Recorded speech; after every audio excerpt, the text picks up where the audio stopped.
আসসালামু আলাইকুম। বিসমিল্লাহির রহমানির রহিম। সুপ্রিয় ছাত্রছাত্রীবৃন্দ, আজকের এই ফিনান্সের 10ম অনলাইন ক্লাসে তোমাদের স্বাগত জানাই। আজকে আমাদের আসলে এক্সাম টিপস নিয়ে আমরা কথা বলবো। এমসিকিউ মাল্টিপল চয়েস কোশ্চেনে আমরা কোন জিনিসগুলোকে গুরুত্ব দিব, চ্যাপ্টার ওয়াইজ আমি তোমাদের 9টি চ্যাপ্টারেরই ওই জিনিসগুলোকে আমি বলে দিচ্ছি। তোমরা এই জিনিসগুলোর উপর আলোচনা করলে বা এই জিনিসগুলো করলে তোমাদের এমসিকিউ জিনিসটা কোনো সমস্যা হবে না বলে আমি মনে করতেছি।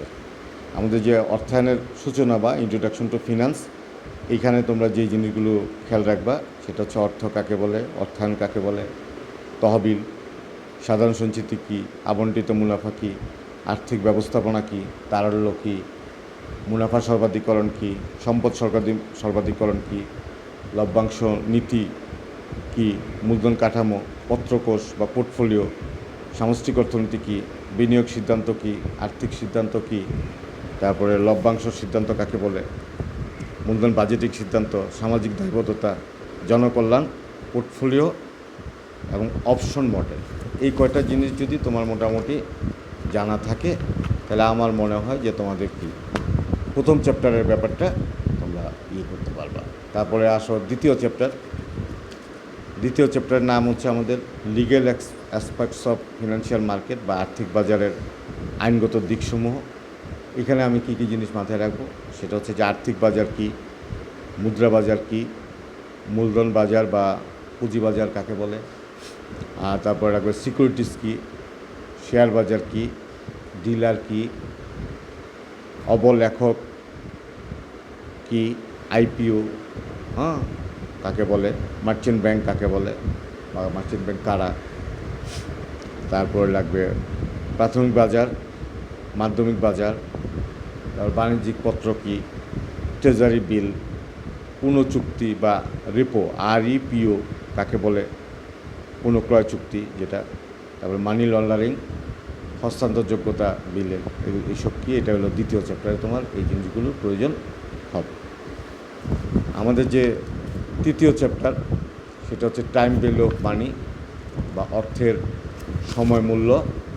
এই অর্থের সময় মূল্যতে তোমার যেই কথাগুলো মাথায় রাখতে হবে সেটা হচ্ছে টাইম ভ্যালু কাকে বলে বা সময় কাকে বলে, সুদের হার কী, তারপরে অর্থের সময় মূল্য কী, ভবিষ্যৎ মূল্য কাকে বলে, বর্তমান মূল্য কাকে বলে, তারপরে চক্রবৃদ্ধিকরণ, সুদ কী, বাচ্চাকরণ কী, তারপরে অগ্রিম বৃত্তি কাকে বলে, সাধারণ বার্ষিক বৃত্তি কী, চিরস্থায়ী বৃত্তি কাকে বলে, ঋণ পরিশোধ সূচি কী, সরল সুদ কাকে বলে, কার্যকরী সুদের হার কী, বার্ষিক বৃত্তি কী, মিশ্র প্রবাহ কী, তারপর যে রুলস আছে 72 সেটা কী জিনিস, আর একটা রুলস আছে রুলস 69 সেটা কী জিনিস। এই জিনিসগুলো তোমরা এই তৃতীয় যে চ্যাপ্টার সেখান থেকে তোমাদের কী করতে হবে, জানতে হবে, এবং এই জিনিসগুলো জানলে আমার মনে হয় যে তোমাদের এই তৃতীয় চ্যাপ্টারের ব্যাপারটা মিটবে ইনশাল্লাহ, আশা করি। চতুর্থ যে চ্যাপ্টার, এই চ্যাপ্টারের নাম হচ্ছে আর্থিক বিশ্লেষণ বা ফিনান্সিয়াল অ্যানালাইসিস। এই চ্যাপ্টারে তোমাদের যে জিনিসগুলো মাথায় রাখতে হবে যে ফিনান্সিয়াল অ্যানালাইসিস কী, আন্তঃপক্ষ কারা, বহিঃপক্ষ কারা, নগদ প্রবাহ বিবরণী কাকে বলে, নগদ আন্তঃপ্রবাহ কোনটা, নগদ বহিঃপ্রবাহ কোনটা, স্থায়ী সম্পদ বা ফিক্সড অ্যাসেট কী, চলতি সম্পদ বা কারেন্ট অ্যাসেট কী, পরিচালনা সংক্রান্ত কার্যাবলী কাকে বলে, বিনিয়োগ সংক্রান্ত কার্যাবলী কাকে বলে বা কোনগুলো, অর্থায়ন সংক্রান্ত কার্যাবলী কোনগুলো, তারপরে মুক্ত নগদ প্রবাহ কী, ব্রেক ইভেন বিন্দু অ্যানালাইসিস বা ব্রেক ইভেন পয়েন্ট অ্যানালাইসিস কাকে বলে, কন্ট্রিবিউশন মার্জিন বা লভ্যাংশ অনুপাত বা দত্তাংশ অনুপাত কাকে বলে, তারপরে ভেরিয়েবল কস্ট বা পরিবর্তনশীল ব্যয় কী, মার্জিন অফ সেফটি বা নিরাপত্তা প্রান্ত কী, এবং প্রত্যাশিত মুনাফা বা এক্সপেক্টেড প্রফিট কাকে বলে। এলে তোমার এই কয়টা জিনিস পড়তে হবে চতুর্থ অধ্যায়ে। পঞ্চম অধ্যায়ে তোমাকে যেটা পড়তে হবে, পঞ্চম অধ্যায়ের নাম হচ্ছে আমাদের স্বল্প ও মধ্যমেয়াদী অর্থায়ন, অর্থাৎ সময়ের ভিত্তিতে তোমার এই অর্থায়নের টাইমটা করা হয়েছে। যে স্বল্প মানে হচ্ছে খুব কম সময়ের জন্য, 1 বছরের কম, আর মধ্য মানে হচ্ছে 1 বছর থেকে আমাদের 5 বছরের সময়। এই চ্যাপ্টারে তোমার যেই জিনিসগুলো মাথায় রাখতে হবে সেটা হচ্ছে স্বতঃস্ফূর্ত অর্থায়ন কাকে বলে, চলতি মূলধন বা কারেন্ট ক্যাপিটাল কি, মূলধন বাজার কি, মুদ্রা বাজার কি, বাণিজ্যিক পত্র কি, ব্যবসায় ঋণ বা ট্রেড ক্রেডিট কি, ব্যাংক লোন কি, মজুত পণ্য কাকে বলে, কাম্য মজুত কি, ঋণ রেখা বা ডেট লাইন কি, মিতব্যয়ী ফরমায়েশ কি, প্রত্যক্ষ ব্যয় কাকে বলে, পরোক্ষ ব্যয় কাকে বলে, ফরমায়েশ ব্যয় কি, পূর্ণ ফরমায়েশ স্তর কোনটা বা এটা কাকে বলে, নিরাপত্তা স্তর কাকে বলে বা কোনটা নিরাপত্তা স্তর, এইটা তোমার এই পঞ্চম অধ্যায়ে এটার প্রয়োজন হবে। ষষ্ঠ অধ্যায় এরপরে আমাদের যেটা লাগবে সেটা হচ্ছে লং টার্ম ফিনান্স বা দীর্ঘমেয়াদী ঋণ, অর্থাৎ এটাও সময়ের ভিত্তিতেই এটাকে করা হয়েছে, অর্থাৎ যেই লোনটা 5 থেকে 20 বছর বা তারও অধিক সময়ের জন্য আমরা কী করতে পারি, ব্যবহার করতে পারি, তার নাম হচ্ছে লং টার্ম ফিনান্স। এই চ্যাপ্টারে আমার যেগুলো দরকার হবে সেটা হচ্ছে দীর্ঘমেয়াদী তহবিল কাকে বলে, স্টক কি, রাইট শেয়ার কাকে বলে, বিলম্বিত বা ডেফার্ড শেয়ার কি, অবলেখন কি, শেয়ার অবলেখক কাকে বলে, বন্ড কাকে বলে, চিরস্থায়ী বন্ড কি, জিরো কুপন বন্ড কি, কুপন রেট কি, তারপরে ডিবেঞ্চার কাকে বলে, অবিহিত মূল্য কি, বেস্ট এফোর্ট পদ্ধতি কোনটা, তাকবন্ধ নিবন্ধন পদ্ধতি কোনটা, অন্তর্নিহিত মূল্য বা বর্তমান মূল্য কি, ইল টু কল কাকে বলে বা ওয়াইটিসি, ইল টু ম্যাচুরিটি বা ওয়াইটিএম কি, চলতি ইল্ড বা কারেন্ট ইল্ড কাকে বলে, এই জিনিসগুলো তোমার লাগবে ষষ্ঠ চ্যাপ্টারে। তারপরে তো আমাদের পড়তে হবে সপ্তম চ্যাপ্টার। সপ্তম চ্যাপ্টারের নাম হচ্ছে আমাদের কস্ট অফ ক্যাপিটাল বা মূলধন ব্যয়।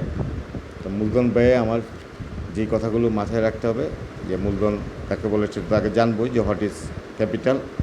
তো ক্যাপিটালের মধ্যে আমাদের যে সাধারণ শেয়ার বা অর্ডিনারি শেয়ার সেটা কী জিনিস, অগ্রাধিকার শেয়ার বা প্রেফার্ড শেয়ার কাকে বলে, সংরক্ষিত আয় বা রিটেন আর্নিংসের ব্যয়টা কী, ইকুইটি ব্যয় কাকে বলে, অন্তর্নিহিত ব্যয় কী, মুদ্রাস্ফীতি বা ইনফ্লেশন কাকে বলে, উত্তোলন খরচ কী, শেয়ার অধিহার বা প্রিমিয়াম কাকে বলে, শেয়ার প্রিমিয়াম, শেয়ার অবহার বা ডিসকাউন্ট, শেয়ার ডিসকাউন্ট কাকে বলে, প্রত্যাশিত আয় কী, লভ্যাংশ নীতি কী, বিটা কী, সংরক্ষিত আয় কী, WACC weighted average cost of capital কাকে বলে বা WACC কী, লভ্যাংশ বৃদ্ধি মডেল কাকে বলে, এটা তোমার লাগবে সপ্তম চ্যাপ্টারে।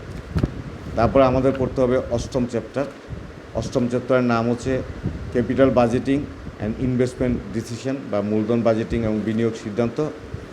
এখানে যে জিনিসগুলো তোমার লাগবে, যে নগদ আন্তঃপ্রবাহ কী, নগদ বহিঃপ্রবাহ কী, মিশ্র নগদ প্রবাহ কাকে বলে, প্রারম্ভিক বিনিয়োগ কাকে বলে, প্রান্তীয় নগদ প্রবাহ কী, বিনিয়োগ উপার্জনের হার কী, অবচয় বা ডিপ্রিসিয়েশন কাকে বলে, তারপরে ভগ্নাবশেষ মূল্য বা স্ক্র্যাপ ভ্যালু কাকে বলে, প্রকল্প বা প্রজেক্ট কাকে বলে, স্বতন্ত্র প্রকল্প কী, পরস্পর বর্জনশীল প্রকল্প কাকে বলে, বিনিয়োগের পরিশোধকাল কী, নিট বাজার মূল্য কাকে বলে, গড় বিনিয়োগ কাকে বলে, গড় মুনাফার হার বা অ্যাভারেজ রেট অফ রিটার্ন কাকে বলে, আভ্যন্তরীণ আয়ের হার বা IRR internal rate of return কাকে বলে, এই জিনিসগুলো তোমার পড়তে হবে। আর সর্বশেষ আমাদের হচ্ছে নবম চ্যাপ্টার।